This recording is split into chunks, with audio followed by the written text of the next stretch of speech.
Hey, hey, and welcome to this week's episode of Angle on Producers. As always, I am your host and fellow producer, Carolina Groppa. However you found the show, I am so grateful you're tuning in and doing this live thing with me.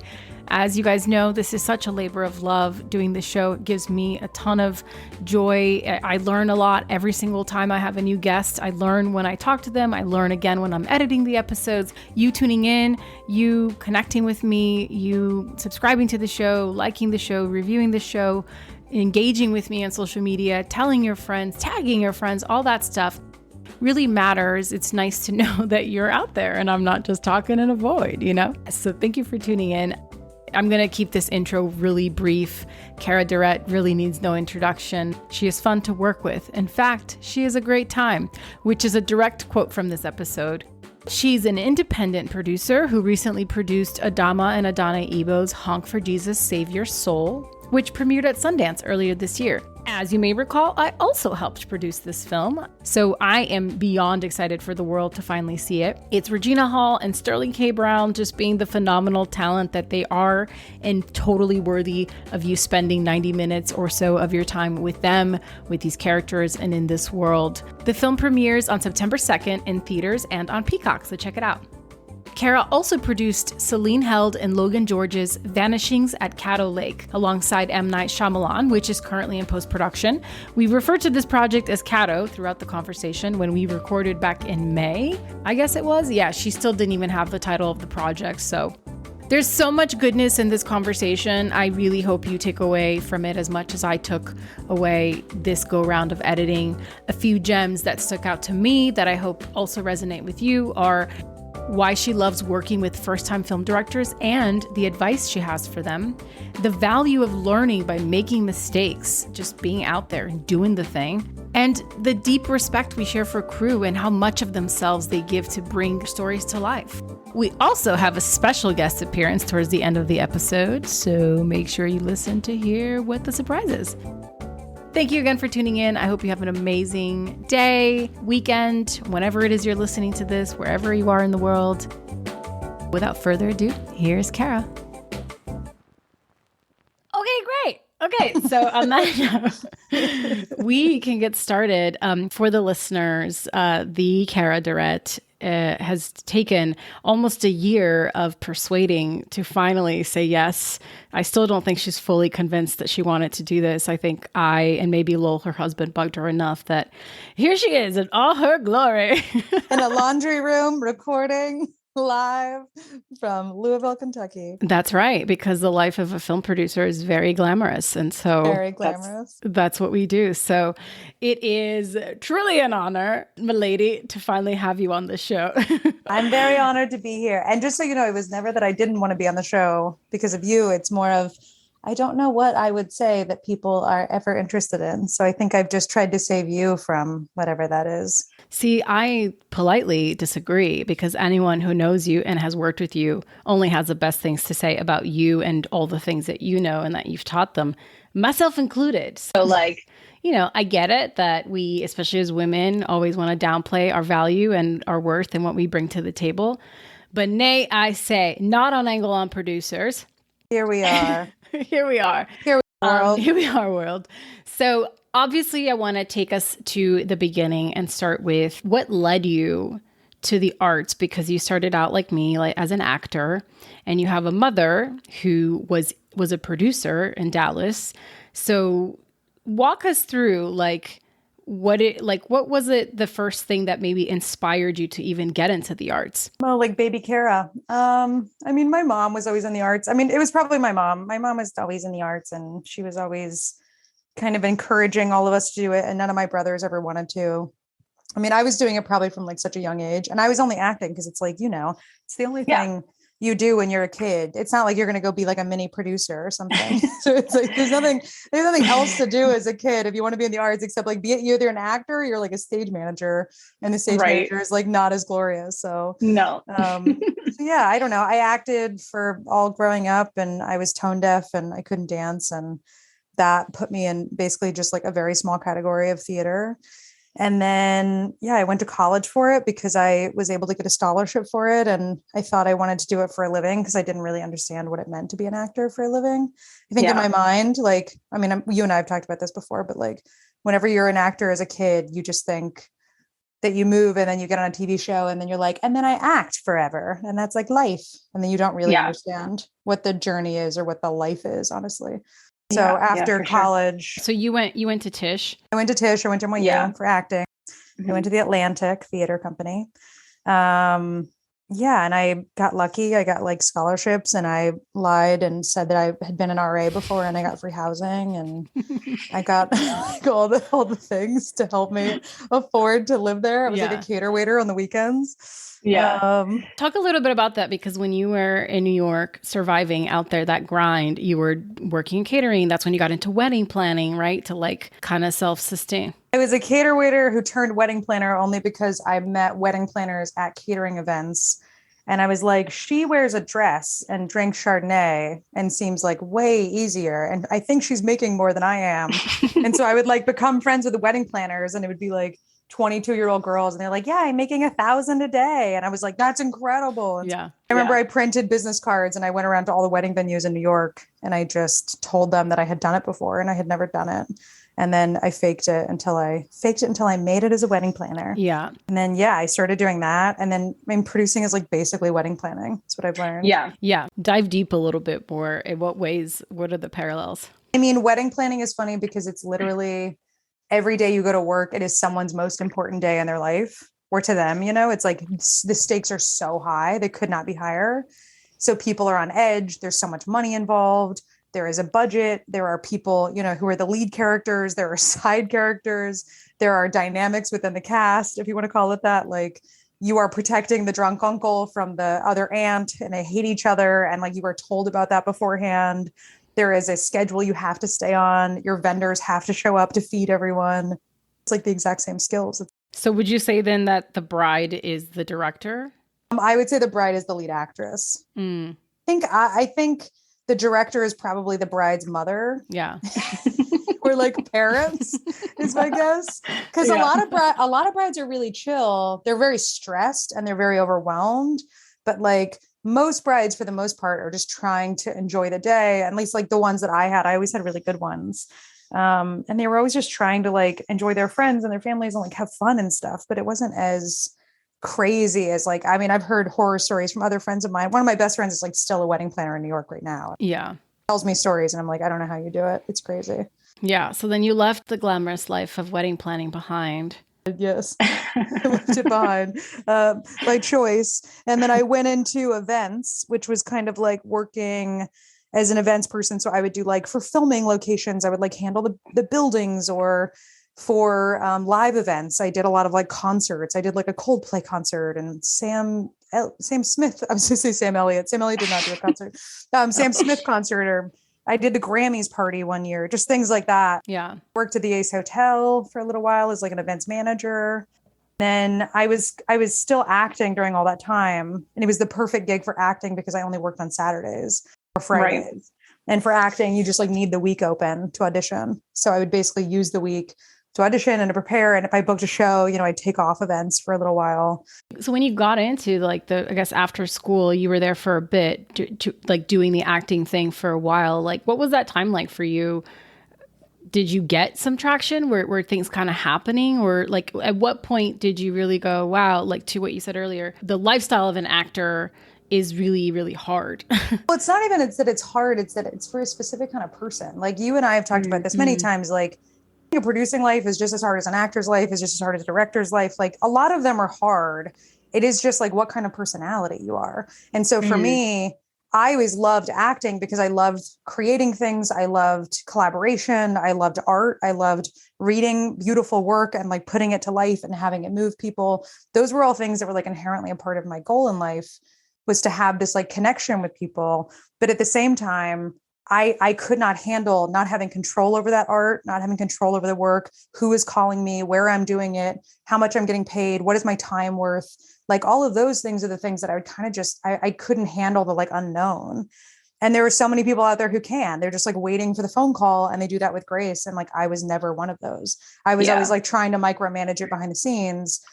So it just never really made sense for me. I mean, yeah, I was in New York. I wouldn't say I had like traction, but I definitely was booking stuff. Like I played a secretary on The Good Wife. I think like I played like tiny little characters on little TV shows, or I got a job as like a side character at a show at a theater that I really loved in New York. And I was like, oh, now I've made it. And then after I got my $200 stipend, I was like, I can't even afford the train fare while I'm like doing the show at this theater that I love and have been like waiting to get it in front of and have an audience. And then you do the show and 6 people come and 4 of those people are your friends. And you're just kind of like, what is it all for? Like, at a certain point, you just kind of start hitting this grind where you're like, I love it so much.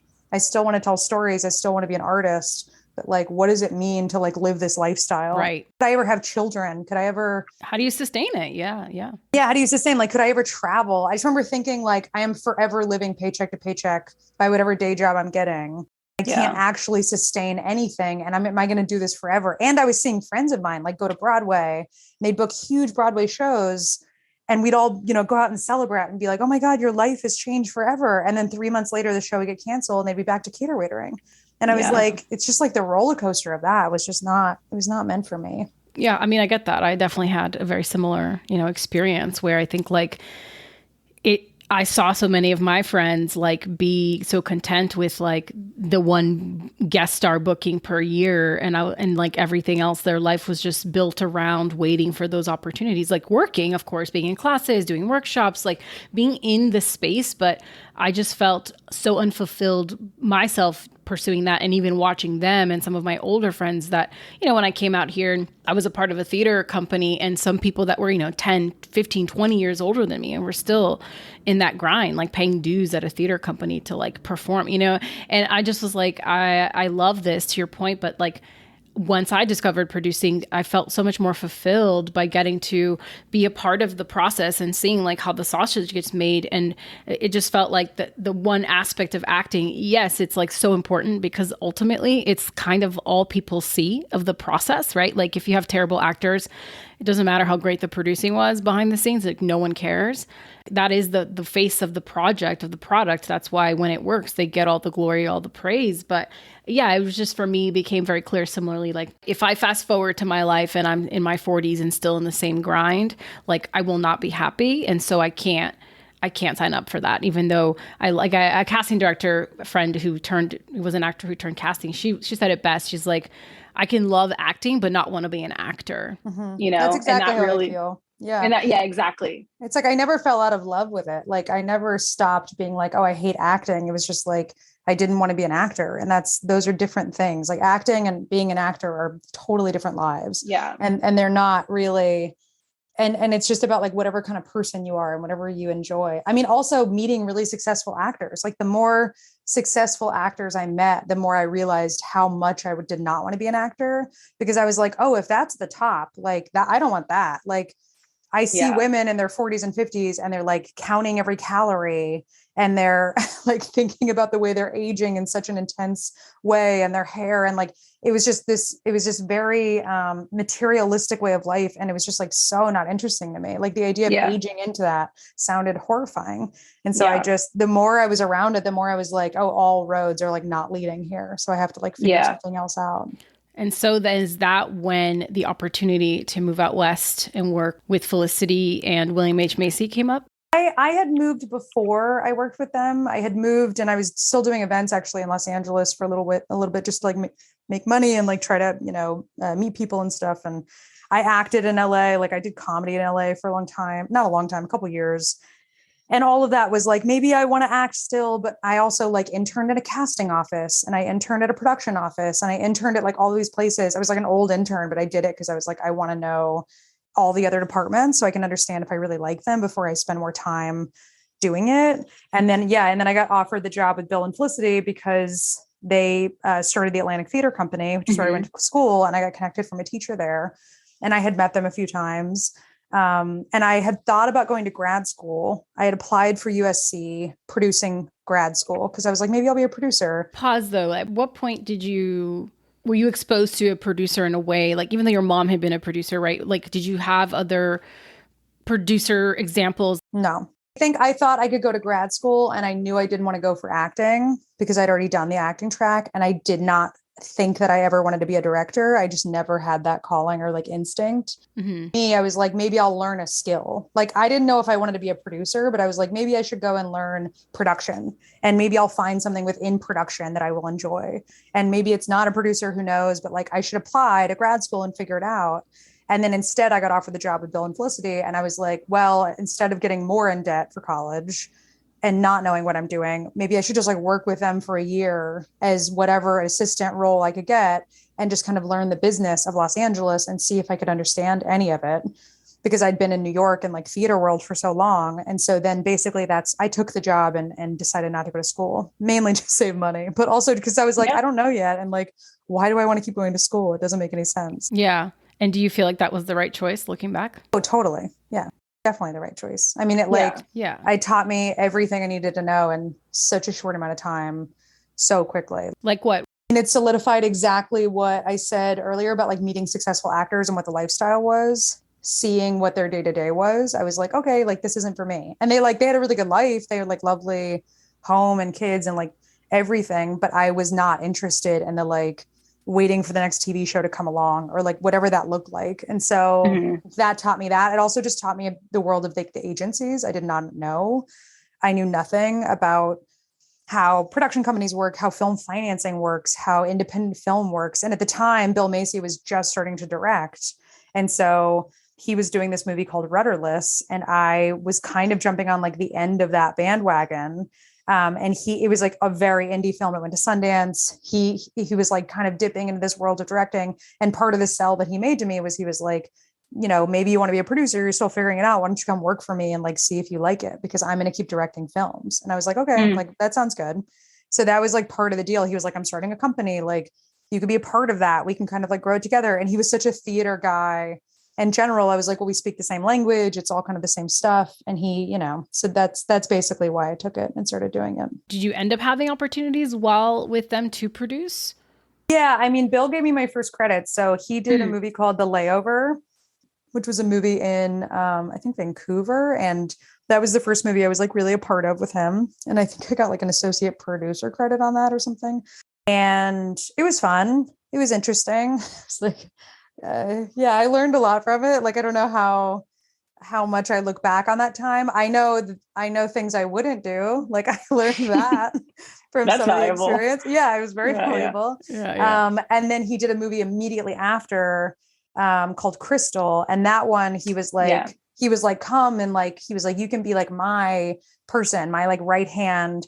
And he kept calling it like producer. And now I look back on it, I'm like, I don't know if he knew what he was offering. Like he kept being like, you'll be my producer. And I was like, what does a producer do? And he was like, I don't know. You just like, you know, agree with me. Like, it'll be fun. He was like, producer, yeah, he's like, you know, yeah, he's like, directors have producers. And I was like, okay. And I was an assistant and I basically did the role of an assistant, but he was very kind and he taught me everything. And I met the producers on that movie, this woman named Rachel Winter, who did Dallas Buyers Club. And who has been on the podcast, previous podcast guest. I met Rachel Winter, and Rachel Winter was very much like a mentor at that time. And she just saw that I was really drawn to it. And I had told her my hopes of learning. And she very quickly, her and Will Greenfield, who you know as well, who is an EP on Euphoria now. They both just kind of, I don't know, they both just let me follow them around and like learn as much as I could. And so Will was on Crystal. That's how you guys met. Yeah. Oh, wow. He was the line producer on Crystal. And I remember the first time I met him, he literally called me. I think I've told you this before, but he called me and he was like, I see your name. There's nothing on your IMDb. Like, what are you doing with your life? What's going on? And I was just like, oh, I don't know. Like, I just immediately was panicking. I was like, I'm just coming to do this movie. And he was like, who do you want to be like? Who are your, you know, inspirations? What kind of producer do you want to be? And I was like, oh, I have no idea. So yeah, he was very helpful, and Rachel were helpful. And then that was kind of the movie that very much solidified to me that I was like, I am so meant to be in that lane. At that time, how would you have defined a producer? And how has it evolved now? Because this was 10 years ago? Yeah. About a decade ago? Yeah. About. I mean, at that time, I think I saw that a producer was the person who just carried the whole thing on their back and was just kind of managing it from a distance and from close up. And the producer was the one that studied the script, but also was the one that handled every little minutia thing of hiring every crew, every person who's a part of the film, the feeling of the film, how the money is spent, how the money is not spent. Like I could kind of see that from the outside. I think I did not understand the complexities of producing at that time. I saw it from a very shiny position of just me watching other people do it. So at that time, I had a general idea of what I thought. And I remember thinking like, oh, well, I'm good with talent because I came from that world, and I'm good with organization and delivery because I was a wedding planner, and I'm good at creativity and having a sense of like story because I studied that. And so like all of these things combined created what I saw very clearly was meant to be the producer. So yeah, I love how like, sometimes the things that when we look back may seem like detours in the path, right, often are the things that actually give you the tools that when everything kind of clicks, it's like, had you not had that season of your life as a wedding planner, who knows, not that you wouldn't have found producing, maybe it would have taken you a little longer, a different pathway to get there. And I always love that. Yeah. Or you wouldn't have learned it as quickly. I mean, yeah. I was 22 because I was a wedding planner. I knew Excel spreadsheets. Like, why would I have known how to use Excel that thoroughly in a budget format without having a wedding? Yeah. I think even little things like that were just helpful whenever I started doing it on a smaller scale, because I was like, oh, I know how to manage a budget. Like I know how to do invoices. I know how to pay people. Yeah. It all made sense to me. So for sure. At this point, were you already doing like commercials and shorts and kind of getting your hands on whatever you could? No, I was full time at Bill and Felicity. And I started doing shorts right after that. I mean, up until that point, I had not done anything on my own. And then Bill Macy basically was like thinking of going to Sundance and South by, and he ended up not going those years, but he had a pass from Showtime. And so I asked him if I could have the pass, and I would fly myself down and put myself up and just go and attend. And like at the time he was like maybe looking for new scripts, and I was like, I'll go scout and like meet people. And yeah, I will say he was so supportive of just like, yeah, like if that helps you, go do it. So I did that. And I remember going and I just would watch shorts at all the short blocks, and I would just kind of meet filmmakers afterwards and talk about their shorts. And I was just drawn to people very quickly. And I was like, if you're ever doing another short, like I'll work for free on it and I'll do it. I made like, I don't even know, like 9 shorts that year or something out of filmmakers from those festivals, just that I had like hung out with on the weekends while I was doing the Bill Macy job. So were any of those Celine and Logan? 2 of Celine and Logan's that year. We did Caroline and we did Lockdown. That's incredible. Very, very close together. And Caroline, I really got because I met Celine and Logan, and they were like, we're doing this short in Texas. And I was like, I'm from Texas. I can get all the resources. And like, we did, like my parents catered it. And like, we literally slept in my parents' RV in a parking lot while we were filming. And I borrowed people's cars and trucks. And a lot of the people in the background of that short film were like friends from high school or cousins or like very strange people who I brought in. And that was the first time that I worked with them. So yeah, it's a really impressive short. Is it something we can share? Do you guys? It's on Vimeo. You can totally find it. Yeah, I'll definitely want to post it because it's a really incredible short, and it was like shortlisted for the Oscars, right? That year, what was it? 2018. 2018. Mm-hmm. That short was great. I mean, it was a cool collaboration. I was definitely learning on the job. Like kind of knew what I was doing. And yeah. I mean, that's it, like a lot of us, even people that I've had on the show that have gone to like the AFIs or the USCs, there's still so much of that aspect of it that is apprenticeship. That's why when people hit me up on, Instagram or whatever now, young up and coming producers, and they're like, I want to be a producer. It's like, then just go make shit, like go create, go learn, go mess up, go make all the mistakes. And like, hopefully none of them are fatal. And hopefully like not, you still can like grow with people that you're working with. But I think your story is such a reminder of like this idea of like networking across, right? Like you didn't go to Sundance with like, oh, let me go talk to the filmmaker who won Sundance. You were looking at the shorts, you were looking at, and I don't know, was that intentional on your part, do you think? Totally. Yeah. I mean, I just knew that like, I didn't know anything. So in my mind, I was like, I'm going to go find the cool people who are making stuff that, I think I could help them make something else. Like, I'm not going to be able to like raise financing. I didn't know how to do any of that yet. So at the time, it was very intentional to say like, I think it was probably 2016 or so when I went. And like, that was, those were the years that I was just like, I just want to go meet people who are making stuff that feels like it has a purpose and a story and are driven, and like I will work for free for those people. And I do think I shortcut. I mean, a lot of people who reach out or like I talk to in life, they'll be like, I've done all these shorts and they're all really bad. And it's like, well, because they were probably their first short and people are learning. Right. Didn't mean to, but inherently I did skip that step. Like people who had successful shorts at film festivals, right, literally picked them out of a bunch and were like, these are the 5 I like. I'm going to work with those 5, and then like worked with them, which is not to say, like, I know a lot of people who are at AFI and stuff. They're just like, I made the short with my classmate and it's terrible.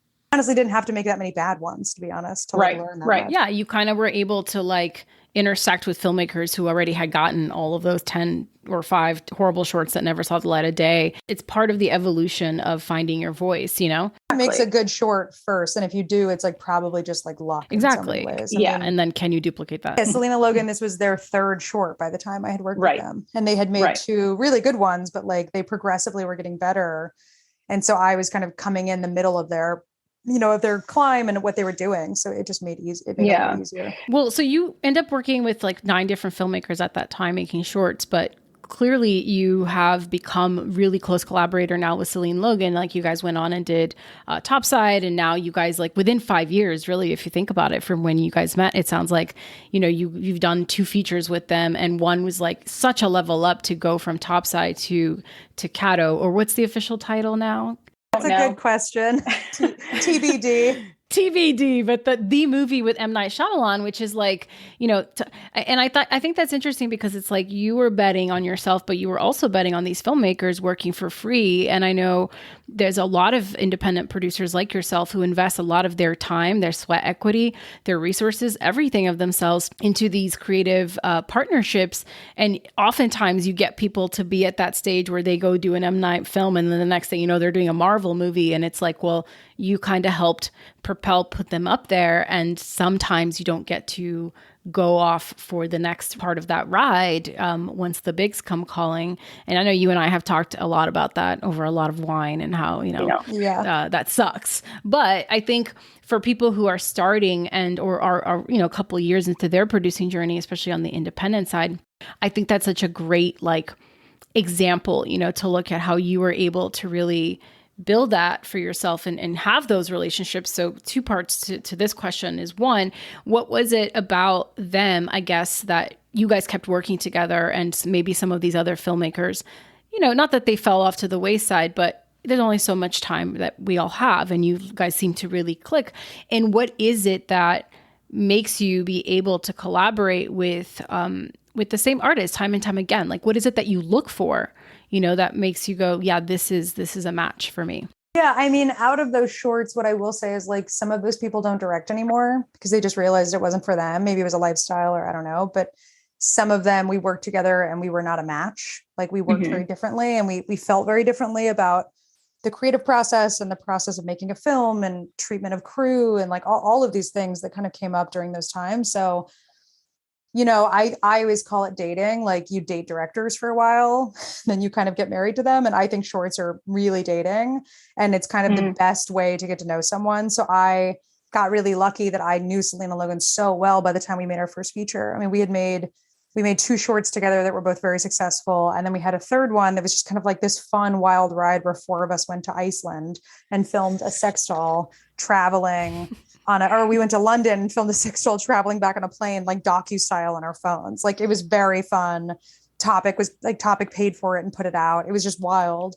And so we all had such a language by the time we got to Topside that I was like, oh no, I know how we all work now. And like, we have such a system in place. So that kind of organically happened because we just kept working together. Whereas maybe some other filmmakers, we just didn't have that opportunity again. Yeah. There were filmmakers within that bunch that I did their short and their feature came along and I didn't creatively wasn't called to it. I didn't feel like I needed to be a part of the story in the feature version. Or vice versa. Like they had other partners intended and I felt like crowded, or I felt like maybe I wasn't needed. So I would either step off or, we'd have a conversation. So I don't know. I mean, I don't know how I would say I think the second part of the question of how do you find people or no, I don't know if you do. I mean, Celine and Logan are the most loyal directors I've ever met. They are incredibly loyal people and they continue to bring me on to things. And we also are just friends. Like we're all very good friends. My husband shoots their stuff. So it's a weird double couple, just kind of strange. And in that wonderful like friendship, we talk about projects like CADDO, if we're calling it that right now. That project is one that over COVID, I think I called them and was just like, we have to write something that we could do during COVID that can be like really small. And like, we can do it at my parents' house in Texas and film it. And Lowell has a camera and we'll just like make it really tiny. And they were like, okay. And then they wrote this movie that's like helicopters and boats and like fires. And I was just like, okay, not what I meant, but like this works too. Like this is in a lake. In a lake with children. It's just like all of the things they added to it. And then, we just got lucky with that one and who read it and how it was found. And it just kind of moved on. And I try to consider myself with most of my directors true partners in like a marriage sense. I don't really want to ever be known as someone who's just like a one-off. I really try to find people who I can grow with. All my directors I've done projects with, I have said to them at one time or another, if I love working with them, like my intention of doing this project is that we do the next 10 together and we grow old making movies together. And like, if you want that too, like marry me and like, let's do it. And sometimes it happens and sometimes it doesn't. And like, that's okay. Like I've seen wonderful relationships where I haven't been carried on and I don't take it personal. I take it as a way the system works and especially like the film world and the rules behind it. So I just kind of take it with a grain of salt, but the ones I get to keep, I'm very selfish of. So yeah, of course. And I think that's important too, because oftentimes this idea of like, oh, I just need a producer, I just need a this, and people don't think to really make sure that there is that connection, like as humans, like, that you're really being additive to that collaborative process. And I find that when people have had bad experiences with producers when they're starting out like that, that's what I wonder. I'm like, oh, was this just not a good match then? I mean, of course, everyone's learning when you're starting out, so who the fuck knows? But like the time it takes to find your people is something that isn't often talked about in a lot of these interviews, or you go watch the film that got made and like you're at the Q&A. And I always...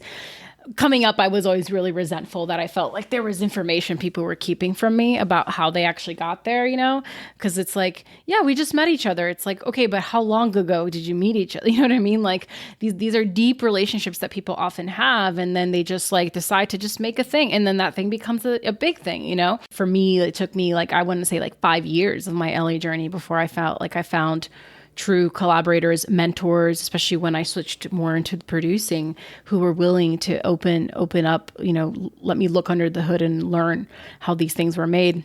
That's the part that's so draining, is you just have to keep going until you find those people that like, it's like a frequency, like finally it clicks for you. And when you're disconnected, I think it's already hard enough. And that's, I think, when you can maybe create things that aren't as rewarding, and maybe regardless of the product, the journey itself wasn't that rewarding and people have bad experiences, so. I mean, I do think it comes down to the filmmaker. Yeah. To throw directors under the bus, but like a lot of directors will be like, I had no choice. I couldn't bring my producer. And it's like, as the producer, I think that's probably true on Marvel.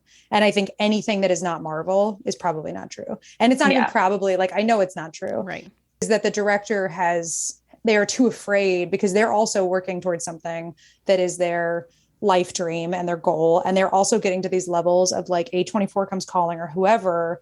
And they're like, I suggested my person once, and then they said, no, we should use this other person. And I didn't push back. And it's like, there is a moment though. Like there's always a moment where each company, because I've been on the calls when I've been on projects, there's a moment where the company is like, yeah, we like them, but they don't have the experience, or we love this other producer who we've done this other movie with. Like, we should really meet with them. And the director always has a choice to say like, no, this is my person. This is who creatively aligns with me and is a part of my artistic journey. And like, my work would not be the same without them. And that affects my work. So like, if you want to make my work, I have to have them there. Yeah. Don't say that. They're just kind of like, okay, yeah, whoever that other producer is, let's do it. And then sometimes I find it fascinating because I hear of people after they've made their second or third movie being like, I just don't have my person. And it's like, well, you might have in the first movie, but you kind of gave them up. Like, you know what I mean? Like, and they've moved on and like, you left them for someone better. And then now like that person who's better doesn't have time for you and they're not like as interested. And I mean, again, like I will credit to Celine and Logan very much. Like they have always been people who've been like, Kara is a part of our journey. And so I've been invited in a very kind way to do that. And I have other directors who do that as well. I'm working with one right now that I'm here with, who's like kept me along for this whole crazy ride, the film that I'm filming right now. And yeah, she's been incredibly valuable and just wonderful in every meeting, being like, Kara is the person who's going to be there with me. Yeah. And that just doesn't happen a lot. It's just like, it's the rare. loyalty, right? It's rare, but it's like, why is it so hard to have each other's backs? It's a two-way street. Like if you have your director's back, they have your back, then everybody makes a better project, I believe, but also the journey is so much sweeter because you're not spending all this time. Like filmmakers often who like you have not had that experience of a good marriage will worry that a producer is just out to get them, you know, and they're just out to be no men and whatever, no. It's all fear. It's all based on fear. Exactly. And I think I'm on a mission to eradicate that and help remind people that when you can choose a path of love, as cheesy as it sounds, one, it's just more rewarding because it's already so hard, you know, that at least like regardless of the outcome, like you're growing with people and humans that like you genuinely want to be around. I really am optimistic for more and more of that. So then you spent a lot of time working with a bunch of different filmmakers. What was the first project that you were capital P producer and you wore the big hat and you had the big girl pants and you were like, I'm a producer, I've arrived? Oh God, I don't know if I still feel like that. I don't know if I've had it yet. I mean, Topside was my first movie that I was like, I put this together. Like I built it from the ground up with the directors. I didn't know what I was doing. I wasted a lot of time and made a lot of mistakes, but it was definitely the movie that like, I ended up having producing partners that came in kind of the last minute. And they were lovely partners and they were good people, but I definitely got on set and there was a sense of like, I think ownership from me that was maybe hopefully not in a negative way, but I definitely was like, I have been here through every version of this script. I have talked to every company. I have been in every casting meeting. Like, I deserve to be here. I want my name on this film, even if it's like in the worst position with the worst money. Like I am, you know, the person who we would not be here without my name being a part of it in some way.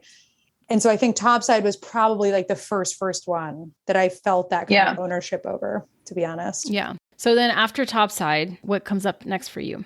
I mean, I got really lucky. So when I was doing the shorts, all of them, I had a couple that did well, and I started meeting filmmakers, and I met this manager, Christina Campagnola, who's really amazing and very fun. And I remember we were like at a festival and she was like, what filmmakers do you want to meet? And I was like, I want to meet like the quirkiest, weirdest people who also have like the most grounded, natural sense of humor. And she was like, I have a perfect couple for you. And she introduced me to Alex Fischer and Eleanor Wilson, who did Save Yourselves. Yeah. We all met. And I remember Alex actually pitched me like a way bigger movie that he was setting up at the time. And I read it and I was like, I love this. I would never in a million years know what to do with this because I don't know how to do that yet. So I couldn't do it because it was just too big. But I was like, but if you have anything small, like ever, let me know. And he was like, well, we wrote this other movie called Save Yourselves. Like, if you just want to read it, you know, it's fun. And I read it and it was like the first movie I'd ever like laughed out loud. I just remember like being so happy reading it and being like, it feels so fresh and so young and cool. And they had kind of already started the system of meetings. And so I basically joined in and helped them start meeting people and doing these kind of conversations. And then it realized very quickly, like I was their producer. We had a really good marriage. And then that money came together within like 6 months. Like I remember I went to Sundance that year and was raising money at Sundance, meeting investors. And I met the investors who put money into it. You mentioned that like financing and all that was sort of new to you, not long previous. So how did you learn it? Talk about that. I learned it by making horrible mistakes. So I went to IFP, which is an amazing program. And now it's called Gotham Week. But you meet companies and you kind of pitch your project, and it's like a little bit like Shark Tank, where you're just like, hi sharks, like I have a movie, no cast. And like, and you basically, we pitched it. And we had this company that I will not name because it is bad juju, but they immediately were like, yes, we're going to give you all of the money. And we all remember me and Celine and Logan were like, whoa, like, that's amazing. That's how it works. Someone gives you millions of dollars. Like we I remember we like cheers and skipped down the street in Brooklyn. We were so happy. And we left. And then we spent about 6 months realizing that they were not real and the money was not real. And we learned it the hard way, mainly from WME kind of helping us and coaching us and teaching us about the companies and that this one was a new company. And we had all the faith in the world that they were going to work out. And then I remember getting the first kind of warning signs when they were asking me to put charges of stuff on my credit card, like a scout. We were all going to go scout. It was a no-no, listeners. It was a no-no. And they were like, yeah, they're like, our money's tied up in the UK and we can't get it, but we'll transfer it to you later this week. Oh. And I was was completely broke. And they were like, could you cover the cost of this scout? We're going to all fly in from the UK and we're going to meet you there. And we're going to have this scout at this location. And I'd already like not gotten some things paid. Like the casting director was like, what's going on with the money? And it didn't come through. And it was just weird. Mm-hmm. So I made a mistake and I put it on my credit card. It was like $10,000, I think. Oof. And we went to the scout. We had a great time and then we left. And I want to say like a few weeks after, I just like was still not getting paid. And like every day it was like, oh, a wire is held up. There's a mistake with the money. And then I get a call from the owner and was like, we definitely have the money. And I just kind of started panicking. And then the casting director at the same time was like, I haven't been paid. And just a lot of people who we kind of started collecting these bills that they were hiring because they were the company paying for it. Mm. I just saw that it was like bad news. And we called WME and we got out of it with them. And we started just pitching aggressively because we were like, at this point, we've cast the child, we have the location, we are so close. We have to make this movie. And so we just started pitching to everyone who would help us. And we met like 3 companies who were all really amazing and known in the industry. And they all kind of came together and put their money together. And then to be honest, those 3 financiers were financing a lot of indie films at the time, K Period, Red Crown, and Level Forward. And I just became friends with all of them because they're all like very cool people. And they were all on set and we all became buds. And then those 3 people I would send new movies to, and then some of them would do some of them.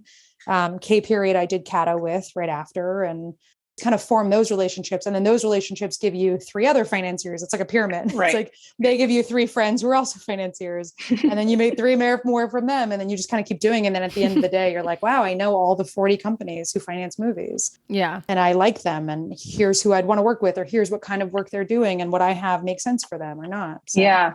Super, super smart.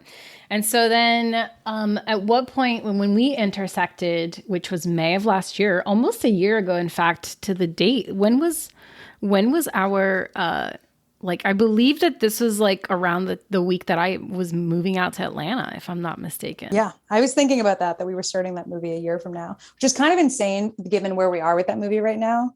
It's only been a year. It's actually like bananas. It's crazy. It's so wild. Yeah. Here we go. Honk for Jesus, May 17th. We had a production meeting. Wow. So it was around this time because we started shooting in June. Yeah. When we intersect, so, take us back to now we're a year into the pandemic, a year and some change into the pandemic. Obviously, huge halt into all the things. And then was Honk the first thing that kind of bubbled up production-wise for you? No, it was very odd. I mean, I did a show called Action Royale during the pandemic, which was kind of fun. That's right. It was in LA. It was Snapchat, which was wild. I had never done a Snapchat show. And I just loved the showrunner. He's a really good friend of mine and he had written it. And the idea of working in Los Angeles long-term during the pandemic and not traveling sounded really enticing to me. And I had a few movies that were set up that had fallen apart. And so it just kind of all like roads kind of led to it and made sense. But I had a movie that was going to be going in April of last year. And it's the movie I'm on right now. And that movie was happening with a different company. And when the pandemic was like booming, basically the production companies that were going to pay for it backed out. And they were just like, we can't risk it. We don't know if we want to do it anymore. And I was devastated because I had worked, 2 or 3 years probably to put this movie together, and it had many lives and many iterations. And it was really heartbreaking. I remember like crying in my backyard being like, this is the one that like I can never let drop. And so it was a hard moment. And then I remember like a week or 2 after that movie fell apart, I got a phone call from Rowan Riley, and Rowan, who is also a producer on Honk for Jesus, called me and she was like, I got your name from a friend. We had a bunch of mutual friends. And to be honest, Honk was kind of an odd one for me. Like I had never jumped on so late. I had always been on pretty early and I had helped kind of build the machine. And for Honk, it was a little different because Rowan had really been the one who had built it from the beginning.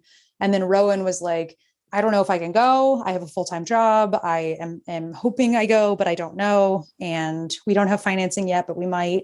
And can you just help me like take it over and be a partner? So I was like, sure. So I met the twins. We had a great call. We kind of talked about the film in general. And then quickly after, we made a budget and kind of put the final cast together, and everything had kind of come together really quickly. This is probably like March, my guess. before we met, February, March. And so during those months, I was like, I don't know if this movie's going to go. Like, we'll see. Like, I hope it does because it's so fun and it's such a great cast. But the whole time I was just kind of helping them under the guise of like, we'll see what happens. And then basically we got financing in the strangest way, like a brand new production company called Pinky Promise, who had never financed the movie, had met UTA weeks before, and UTA put them together. And we all had a big meeting and everyone hit it off. And they were just like, yeah, let's do it. And then like literally 3 weeks later, I was looking for you, I was looking for everyone on the crew to come and join. And I just kind of started like building the machine fully from there. Yeah. I remember when we met, you were like, hey, Atlanta's going to suck, but you want to come make a movie with me? I was like, that's the best pitch I've ever heard. She's like, we probably won't get any crew and the budget's really tiny, but it'll be fun. I'll be there. That literally sounds like me pitching everything. I'm just like, but I'm funny and we'll enjoy each other and that'll be great. I'll be there. And I know there's a quote where you said, and I quote, I think I'm fun to work with. Hopefully people find me fun to work with. I'm a great time. I don't know where this please make that my quote on everything moving forward. I'm a great time. She's a great time, but it's true. But no, it was a really incredible call to get, because I had reached out to Miss Cara Durrett a year prior to invite her to be on my podcast. And we were going to, and then pandemic kind of hit, whatever, it just wasn't the right time. But what was so funny is that I was on set when you called me for something else in LA. And when I saw Cara Durrett was calling me, my first thought was like, oh, I guess she's like wants to be on the podcast. Like, that's what I thought. Like, what an idiot. And then you left me this lovely voicemail and, you know, about this film, and I read it. And then I started to panic because I already had the color creative gig sort of lined up. I was supposed to start in May. And I was like, well, I obviously can't do both. Like, I remember aggressively trying to convince you to not do it yet. I was like, tell them you need more time. I know. And I was like, well, gosh, like nobody, like, that's really ridiculous. Like, you can't have your cake and eat it too. Like, I can't have the best of both worlds. Like, that would be too good to be true. But if there's one thing I've learned in my career, and I advise this to, you know, anyone listening, it's like, it doesn't hurt to ask, and you can't blame a gal for asking. And so I was like, hey, all good, so committed to color creative. But I spoke to the team and I was like, if there's any world where I can pop off to Atlanta, make this dope movie, come back and start in August, like, that would be so swell, you know? And it just worked out that it. Then you were like, I'm a good time. I'm fun. I was like, I'm a really good time. I'm really fun to work with. But no, it was actually like the pitch too. It was like, I have never shot in Atlanta. And for me to bring this experience in house is actually really fruitful for us. And so it was a really kismet thing, because the short of Honk for Jesus had been on Issa's short film Sundays. And so there was a lot of like synergy around that particular project. I do think that if it had been, to be honest, you know, a story about a white dude doing something, I don't think they would have been as enthusiastic, but I think they saw the value. One of the things I love about color creative is there's this MO of like, what is the saying that I always fuck up? It's like the tides rise all ships or whatever. Mm-hmm. You know, me going off and making this movie and me being successful in whatever iteration of that, even if it's just to get that experience, is helpful for them as well. And then obviously with the sort of remarkable sort of release that it had at Sundance and getting picked up by Monkey Paw and Focus, et cetera, like it raises our profile, you know what I mean? Like, everything helps each other. And so it's like, why not? And so, but no, it was a really incredible experience, really hard, for sure. But like, I just loved getting to live in Atlanta for a couple of months and getting to be a part of making this movie with you and being a part of Pinky's first project too. I think that was a really cool experience to like be so close to the ground of like watching new financiers kind of find their footing and how they need to exist in that ecosystem, which is so delicate. I think one of the things we talked a lot about is like, you know, when you have the financiers on set and they're at monitor and what that creates for the filmmakers. And like, it's like, we get it. It's their money, but like, it's a really sensitive. A hard balance for sure. It's hard because if you're giving money to film, you have to be creatively inclined. Like no one is giving money to film being like, I hate movies. It's like, they're obviously interested in the craft. That's why they're giving money. And so it's a hard thing to be like, I know you are so interested in this and maybe even have a skill in this or like a background in this, but right now it's putting too much pressure on this person who it's their first movie to have the person who is writing the check to them, standing over them, telling them, do you like that shot? Why do you like that shot? It causes a different conversation in their head. And that's a tricky balance. Yeah. What do you think is one thing that, since you've worked a lot with first-time filmmakers, like first-time directors on their first feature films, like what is one thing that you've seen time and time again them do well that you think sets them up for success? I mean, not all of them, but most of them, I will say, who prepare well, who like really spend the years or months while you're waiting for money to use the time wisely and prepare. The more prepared you are, you don't know so much. Like you are so in the dark on so many things because you've never been on a set. Like my husband reminded me of this because he's a cinematographer, but like he reminded me that he was like, it is weird sometimes being on movies with first-time directors because everyone on the crew has more experience than them, except for them. Like they have the least experience of anyone and they are also the boss. Right. Like even the PAs have like years experience of being on a set with them. And so it's kind of funny sometimes to think about that because it's true. Like there are just so many things they don't know and that they have to kind of learn whenever they're doing it. So preparation is probably the biggest thing. I mean, it's also fun. Like I like first-time directors because sometimes there is a little bit of there's no rules because they don't know them. So they'll kind of throw something out and your immediate reaction might be like, we can't do that. And then you kind of step back and you're like, well, why can't we do that? Like, of course we could. That makes sense. Like, let's just try it. Whereas people who are more experienced might be a little bit more like, well, I know we can't do this, so I'm not even going to suggest it. And they kind of go back to their old ways. So there's a bit of like fun and spontaneity to that probably. Yeah, for sure. Talk a little bit about some of the challenges of making Honk for you, some of the maybe growth, the learnings, and maybe the most rewarding parts of it, aside from working with me and, you know, almost getting towed when you came to work at my building that one time. Your building, I got to. No, I think Honk was a really fascinating learning experience because I have never worked with, it was my first director. He is a person of color. The story is about a person of color. The conversation around community is around people of color. A person of color, I'm white. So that was one that I really tried to take the opportunity to learn as much as I could, because there were so many times creatively that I'd be like, this would be funny, or that would be funny. And we would all have this conversation in the room about like, well, culturally, what does that mean? Or is it funny and the version of this film that we're trying to make, or whatever audience we're trying to reach. And that was something that I wouldn't say challenging in a bad way. It was kind of challenging in a fun way. It was a new perspective. It was like something that I had not come up against so much. Yeah. It was like, sometimes I really tried to just listen as much as I could in the room, especially with like creative notes. I tried not to push too much because I kind of realized that like my voice was definitely not the most important one. So yeah, I think that was probably one of the challenges. That and crew. And crew was really hard. Crew was rough. Yeah. Making an indie in Atlanta is not recommended. I mean, everyone told us before we went, it was going to be hard. And it's just different because people there just don't work in that way. It's not like New York. It's not like LA. There are no crews there that exist in this space of just like, we're going to make an indie and it's going to be fun. They live in this Marvel space and they live in these like huge shows. And so when they show up to our rinky-dink shows and they're just so confused by the way everything works, like our breakfast, where it's just like there became, you knew this more than anyone because you were really the one so hands-on with crew of just the requests that they would have that you'd be like, we couldn't even do that if we wanted to. Like, that's just so out of reach for us and the scale that we are. And that was just, and it felt like everyone sometimes is doing us a favor.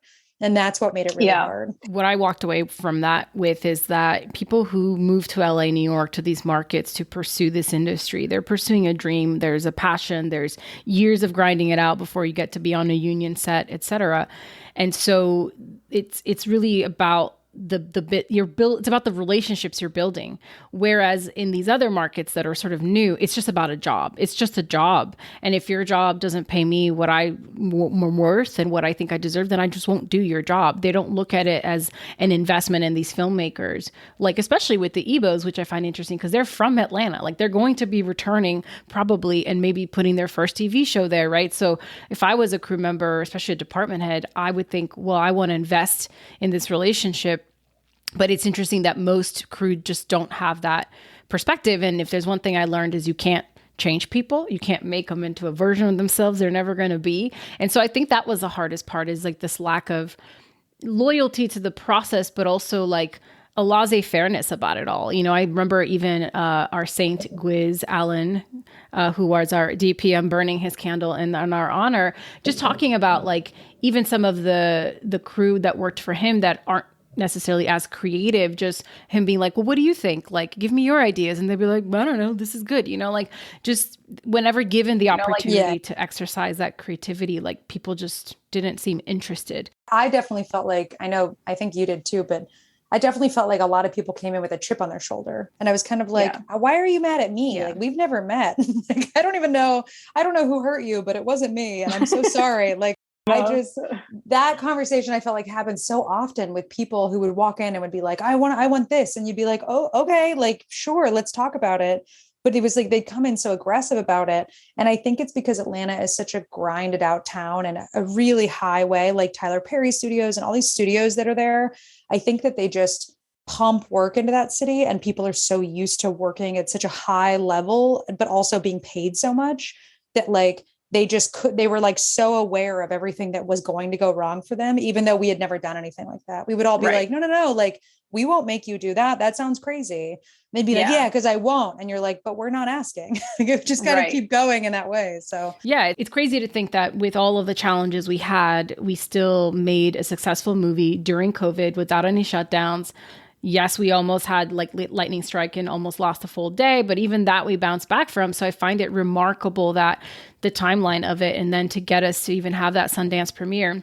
Like on the other side of all of that, now picked up by Focus, obviously Monkey Paw, Peacock, like a lot of people listening. And when you see these headlines in the trades, a lot of filmmakers, especially on the indie side and producers, look at that and go, wow, like that is that is the goal, right? What has that actually been like for you now that you're like on the other side of it? I mean, I don't think I've gotten to see the award, like the reward yet, because it hasn't released.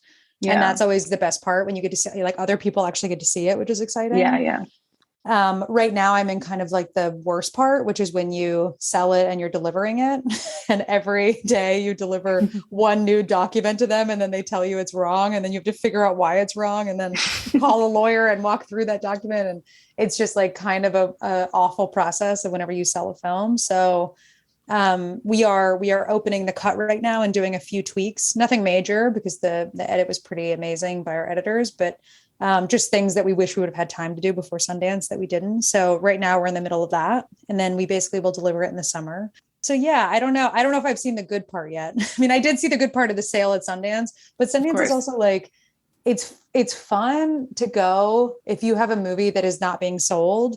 If you have a movie that is being sold, it is like the most stressful experience, because you are just constantly walking around with this like dollar number above your head, wondering, am I going to make this back and give these people their money back? And is my director going to be successful? And is the movie going to be likable?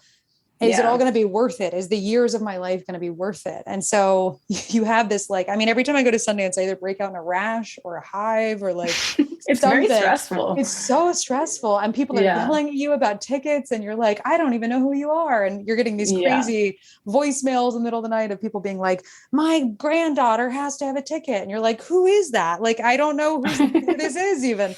So it's a lot. It's like a lot of stress, and it's very emotional, because it's like a wedding. It's like everyone's most important day. It's like people are just at the level 10 for the whole time. So the whole time. Time.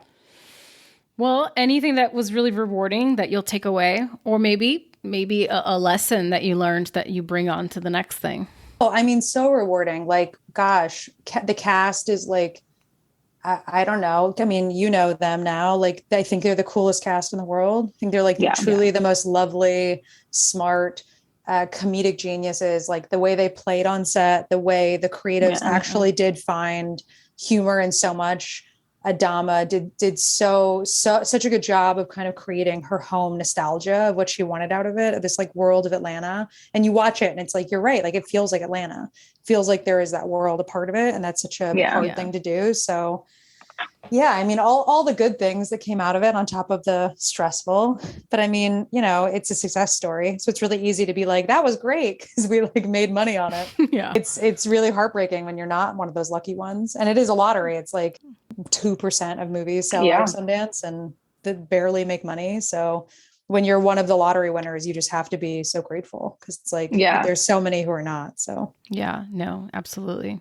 Before we switch gears into talking about some of the struggles, I have a voice memo I want to play for you. Because I asked a man you may know what makes a good producer and what it's like to be married to a producer. Oh my God, hilarious. Hi, my name is Lowell Meyer, and I am the happily married husband to your current guest on Angle on Producers, Durrett. And I just happen to be a cinematographer, so I work with producers all the time, and I have to say that Kara is one of the best, and not just because I'm biased. I think what makes Kara, and any producer for that matter, a good producer is you have to be a people person.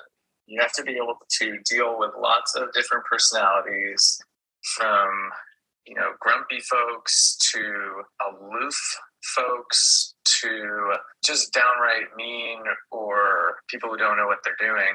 You have to deal with all those people and personalities and bring them all together and figure out how to make something great, while also keeping, your eye and your ears on 1,000 different things. I think Kara is really good at making sure everyone can kind of do their work and not even know that there's a fire going on in the background, and do that 1,000 times a day with a smile on her face.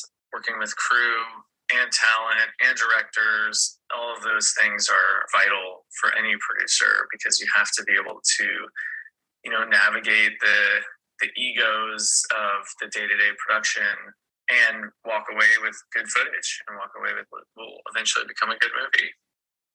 Being married to a producer can be tricky because she's a very busy lady and I can also be a very busy guy. So, just finding the time to be together as well as deal with all our own stuff in our own personal life, like our responsibilities with our dogs or our house or whatever, it can all be a little tricky. But I think a fun perk of her job is that, she's the boss, and that comes with some certain privileges. Those lol message. And so it's very long. On the last movie we worked on together, we both had to have doggy daycare kind of set up for 2 pugs. And because she was a producer, she could sort of, once she got close to the lead actor, could sort of figure out a way to keep them in his trailer. Why is he telling you so that? It sort of worked out that all the dogs would hang out in his trailer. Oh my God. But what was funny is we were all at lunch one day, working on some sort of logistical problem in the schedule. And we turn our heads and look through the catering tent, and we see the lead actor, who's this, famous guy, walking our 2 dogs. And that's just something that most crew members don't have the luxury of doing. And because Kara is a smooth talker, oh my God, a people person, she can make those things happen and make her life work outside of work. She's great. You're going to love this episode, folks. Get ready to get schooled on what it is to be a great producer. Oh my God. That is the most lol message I've ever heard, because it's 45 minutes long. It goes and into, I edited down. That was my cut down. Yeah. If you've ever seen an email or a voicemail from Lowell, they are years long. And then he will literally write another one, a follow-up one of thoughts that he forgot. So he forgot. Yeah. Well, I'm surprised. All of the things that he said of what makes a great producer. Do you agree? I mean, I think, I've seen you do it exactly what you do well. Like, I think a good producer is someone who can handle when everything goes wrong, because everyone looks at you. And someone said this the other day on a set. I was on set and there was a storm happening and a tornado watch was coming. And I was telling everyone the plan of the tornado watch, and some sweet little PA came up to me and was like, it just makes me feel so much comfortable to feel like someone is in charge. And I was like, I don't think of that in like a weird hierarchy system because I don't care about being anyone's boss. But I do think that is true in life. Like people like to know that there is someone who is watching. There is like a grown up on set, and there is someone who is there to take care of everyone and try their hardest to make sure everyone is happy and like working to the best of their ability. And I think like that is a skill that some people have and some people don't. I'm not saying I have it, but I'm saying I think that's what makes a great producer for sure. I feel like you definitely have it. I think like you are a great model in that sense where you are a good time. Like I definitely had a perception of what I thought like a producer had to be, like a certain personality type, especially as a woman in that space where you are in control and you're helping oversee. And there's a lot of men, obviously, who are department heads.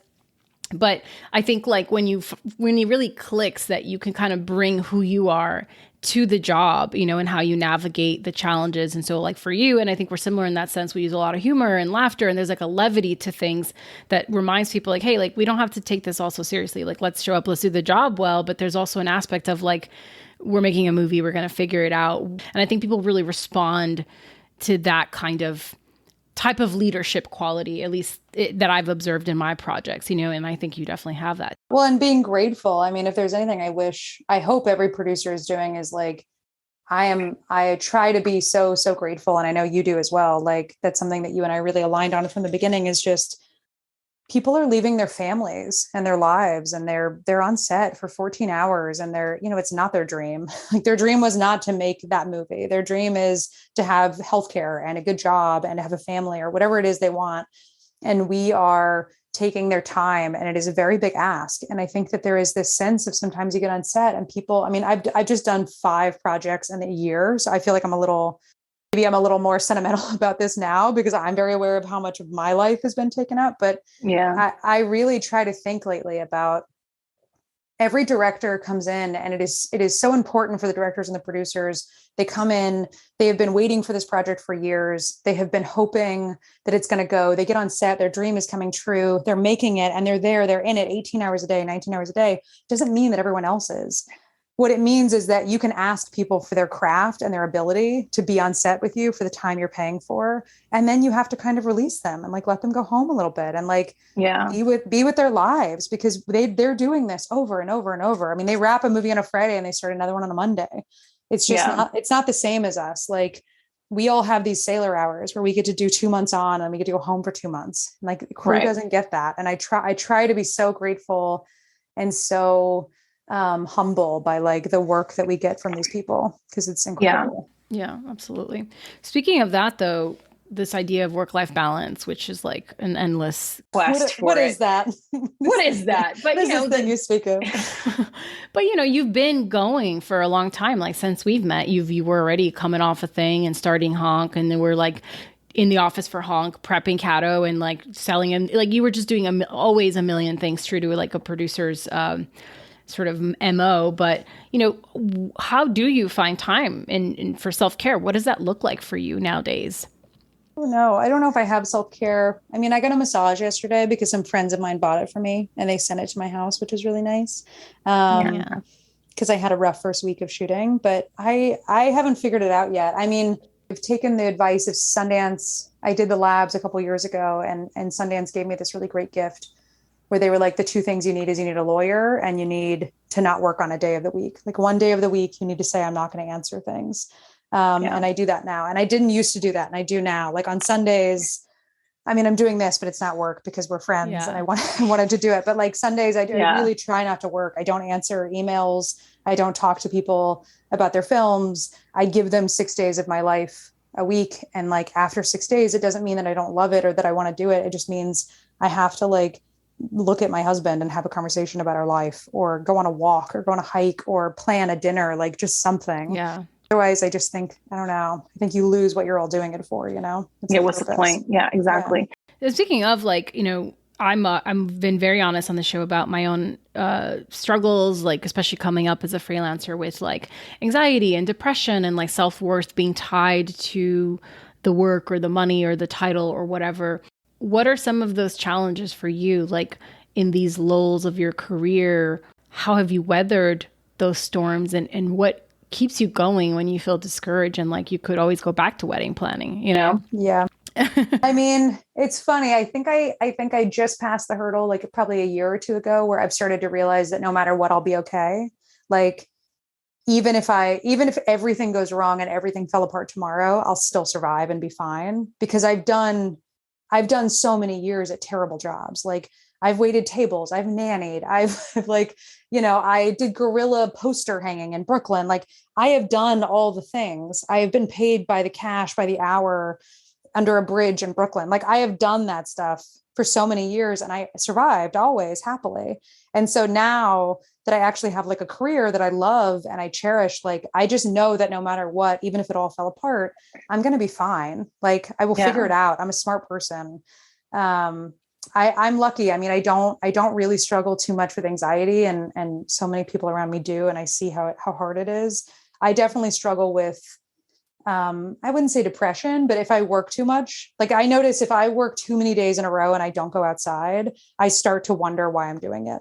And I can't function in that way. That's why I have to have the Sunday rule. Like, I have to go on a hike, or I have to not look at my phone for 6 hours. Because I can't see another text from another director or producer or friend who's just like, can you read this? Or can you do this? I'm like, I don't have the capacity right now. I had a therapist once tell me that the phrase I need to use is I'm at capacity. And I use that now a lot with people where it's like, I can't intake anymore. So, yeah. So for you, it's like not in the in-between times when you're not working. It seems like in the past that has never been something that has weighed you down. Oh, I mean, I truly don't know if I've had, I feel like the biggest in-between time I had was COVID. And that was definitely like a struggle. I mean, I was like, will I ever work again? Movie ever happen that I'm a part of again? I look back on that now and I'm like, oh, how little you knew. Because like now there's like the boom of filmmaking. I mean, at this point, I'm very fortunate in my career where like I am not able to do every movie that I want, and I'm turning down films. And I'm not, because I just can't put my attention on everything. And I don't mean that as a brag. I mean that as like, there's just too much work and there's not enough people, especially enough people who know what they're doing. Yes. So it is a hard balance of wanting to help and wanting to be a part of things. But I'm also not the kind of producer who like doesn't go to set. Like, I know those people and it's just never been me. I am usually the one who's there on day one and I'm there on the last day, and I've never had another experience. So that has been hard for me to be like, I just truly don't have time in the day. So when things fall apart, like movies that you're putting together fall apart, or certain, you spend years traversing a path and then that door shuts in your face. Like, when these situations have occurred, like, what gives you the sort of strength, I guess, to keep going? I mean, I think it's the director, to be honest. Like, I don't think a movie can be made without a director who is not going to force it to be made. Like, I have been really lucky. The projects that I've had that have fallen apart, I have always known they're going to come back together because I know the director well enough to know. And I vetted them and was with them enough time beforehand to be like, we're in this. Like, it is to the great, like, we're going until this movie is done, long gone, behind us. We will be there through it. And that is the commitment I'm making to them. And that is the commitment that they're making to me. And the first, dating period, as you want to call it, with each director, if I even get a sense from the director that's like, I could make it or I could not, then I just don't do the movie because the likelihood of that movie falling apart is very high. And I'm going to spend years putting it back together, falling apart, putting it back together. And I can't do all of that time if for them, it doesn't even mean anything. So I have to find directors who are like, I am making this movie no matter what. And when I hear that is like what gets me to be able to say like, okay, I'm going to work on this for free for 2 years. Right. And I know we're going to make it. I know in the end, it's not about the money. I know I'm going to see this product in front of me. Because of them. Because of them. And like, I can't force a director to feel that way. I can't drag them along the way. And like, a lot of people don't have that ability, but I try to really find directors who have that. I love that. I mean, it's worked, you can really see it in the choices you've made and the kinds of filmmakers you've invested that time and energy into. And I think perhaps that has been the secret sauce, for you, is that you've invested in people that were going to make their projects by any means necessary. It was just a matter of time. It wasn't a hobby. It wasn't a like, maybe this would be cool. It's like, this story has to exist. And it's just a matter of time, right? Until it's birthed into existence. So I think that's really admirable. What is something that you wish you had known when you started that now you kind of know? I mean, I don't know if there's anything I wished I had known, because I feel like I got I got a lot in the beginning. A lot of people who were really smart told me really wise things. I definitely think the advice I would give to other people now is don't just make something to make something, because it will be a waste of your time and your life. Make something that like you truly connect with. Like if you love the story, if you can talk about it anytime, if you are at dinner gushing about this movie that you want to get made or you just made, like that is the movie you should be making, not the one that's like, it has a cool person in it or there's good people involved. I just don't see how those ever meaningfully like pay off. I do think that it's about finding your people and like working with your people. And then it's about really carrying them with you and like loyalty. And what does that look like to bring the people who you love to work with, who make your job easier and more fun and more exciting? And like, how do you kind of make a little band or a circus and you travel together as a unit? It's not just about making a buck or kind of making a thing to make a thing, because like there's just too much content in the world. It's just not worth it. Well, and your life is just the one, right? So choose wisely when you can. I think when you're starting out, you kind of have to take whatever's coming your way sometimes too. But whenever you get to that sweet spot where you have a little bit more autonomy and choice, right, in the matter, then to really make those more strategic, smart choices for yourself, so that like, regardless of the outcome, to your point, like at least the journey getting there will hopefully have been fulfilling enough that you don't, if things don't align, become just another sort of angry, bitter, resentful person in Hollywood. We got too many of those. So don't become those. Don't become those. There isn't anything else, then we can move on to the quick lightning round. Anyone who has not worked with Carolina, she is very, very talented. I don't know how many people on your show have actually worked with you. So if I'm the one who can vouch for you, you are an incredible producer and a very wonderful partner. So I'm really lucky that I got to work with you. Thanks, before buddy. you went away to your big fancy job. I know. It's like the hardest part. It's like the first world problem of the FOMO, you know. It's like, I feel like once we met, I was like, can we just keep working together forever? And then you're like, I'm going to make this movie. I was like, I can't. I got to go work with Issa, which is a wonderful problem to have. But, you know, things always circle back. So you ain't seen the last of me, kid. I love it. I texted you the other day from me on this movie and was like, it's been hard. And you were like, I miss it. And I was like, you don't though. Like you just don't. It's just too crazy. It's like, you know, parts of it, you miss being in the trenches with people and like that feeling of like camaraderie of like, this matters. Like, yes, finding that green pillow that is so important to the art, like all of those random things that only come up in set. Like, you know, you do miss parts of it, but you're right. Like it's grueling. It really is, you know, and unless you've lived that life, it's like, you know, and I was actually texting with Taylor because he's like, this shit's hard. And I was like, yeah, bro. I was like, yes, it is. Like, I was like, Honk was probably like paradise compared to what you're going through. Whole other world. I mean, when we were supposed to record and I canceled on you last, it was like, I was on the phone until midnight with SAG, you know, just talk, whatever, just going through it. So different world. Indeed. Well, this has been so lovely. So lovely. Anyone who's lucky enough to work with Miss Cara Durrett, she's just at the very beginning of her career. She's got many, many more things to pop out for us, including a baby that I can't wait to meet sometime soon. He's coming. Are you comfortable? I'm sorry. Cara's been recording this from a closet, so breathing heavily into the microphone. So for anyone who's like, is she okay? I am 7 months pregnant on a floor. Yes, it's fine. She is. I'm so excited for you. I'm excited for you for this next chapter. I'm excited for all the movies that you've got. I think it's funny that the idea of giving birth right now feels like a vacation to what I've been going through the last 6 months. I'm like, I can't wait to have some time off and have a child. Like that can't be good. All right, let us move on to the lightning round to take us out. What's a song that teleports you to a happy place? Oh my gosh. Honestly, I've been listening to the David Byrne American Utopia album that's on Broadway right now. And that has really been getting me through life. It's just fun. It's like inspiring. And I think he's a genius. And I wish all things existed like they did in his brain. What is the latest piece of art that moved you? A book, a film, a show, anything? I mean, honestly, the latest one was probably Come On, Come On, which I know people have like very mixed feelings about. I loved it. I thought it was remarkable. I've been looking for the kid's book, Star Child, that he reads to the little boy in the book. I've been going to every bookstore in every city that I go to the last 6 months looking for this book. I just think about that movie a lot. Fill in the blank. When I'm overworked, blank helps ease the stress. No, my husband. I know that's so lame. It's so lame. I'm so in love and we're so good for each other and it's all the things. And maybe it's because I'm pregnant and like we're both attached to each other right now because we've worked out of town for the last 6 months away from each other, but he's just so good. I mean, today I was like very stressed about something and he, came in with pizza and candy and like offered to give me a massage and was just very sweet. So yeah, he's a good guy. You guys are good together. It's nice. Okay. What is one of the most worthwhile investments you've ever made? And it doesn't have to be financial.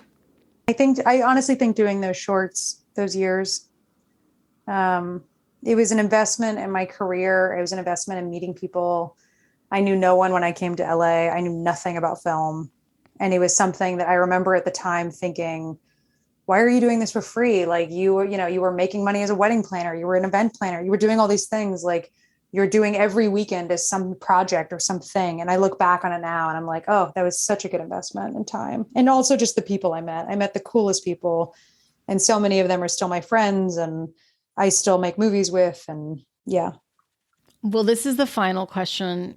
I loved Inside the Actor Studio growing up. I'm sure you did too. So borrowing from that show, the question is inspired by the famed French journalist Bernard Pivot. And the question is, if heaven exists, what would you like to hear God say when you arrive at the pearly gates? I think I'd like him to say your pugs are here. Is that so lame?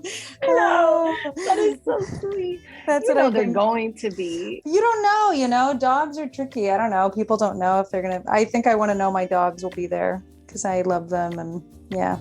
Yeah. Animals in general, I think are just like the best part of life. So I have a feeling they'll be there, but who knows? I don't know what's on the other side, but well, this has been so lovely. Thank you so much for so fun, but finally. This is awesome. I think it's cool. I think in 5 years when you listen to this and you have this little moment, hopefully you'll be like, oh, that was cool. I'm glad I did that. I'm glad she pestered me. Yeah, I'm glad she pestered me. Yeah. If any person listening gets any value out of these conversations, and I know a lot of people do, then that's why we do it. Like I wish we had this when we were coming up, just to have a little bit of guidance. Everybody's got such unique paths and how there isn't one way. All of the things that like get laid out for you and how do you make the best out of all of that to like carve out a path for yourself. And I think we both have done that in our respective, careers. And so it's why I was like, I must have her on because like there's so much similarities. And so thanks so much for tuning in and doing this live thing with me. If you like the show, please don't forget to subscribe on Apple, Spotify, wherever you get your podcasts. I'm at Carolina Groppa. The show's at Angle on Producers. And I'll see you next week. Beijos.